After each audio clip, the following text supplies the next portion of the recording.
Қазақстан президенті биылғы жолдауда айқындаған мақсат міндеттерді заңнамалық тұрғыда қамтамасыз ету керек. Бүгін мәжіліс төрағасы Нұрлан Нығматулин Финляндия Қазақстан парламенттік достастық тобының төрағасы Вилле Скинаримен кездесуінде осылай деді. Жолдаудағы экономиканы цифрландыру және жаңа технологияларды көптеп енгізу жөніндегі тапсырманы орындауда осы Фин елінен үйренеріміз көп. Бұл мемлекет әлемнің үздік 10 новатор мемлекеттерінің қатарында. Әрі Финляндияның заңмен қамту тәжірибелері де Қазақстан үшін қызық.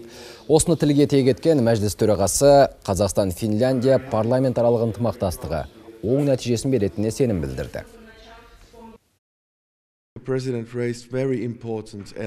Қазақстан президенті өзінің жолдауында қазіргі қоғамды дамытудың тиімді тетіктерін атап өтті. Олардың Финляндия үшін де маңызы зор. Былтырғы жазда өткен экспо көрмесі сіздердің президенттеріңіз өз жолдауында атап өткен бірқатар бағыттарды айқындап берді де. Олар цифрландыру, экология, білім мен модернизация секілді міндеттер. Бұлардың бәрін біз бірлесе жүзеге асыруымыз тиіс.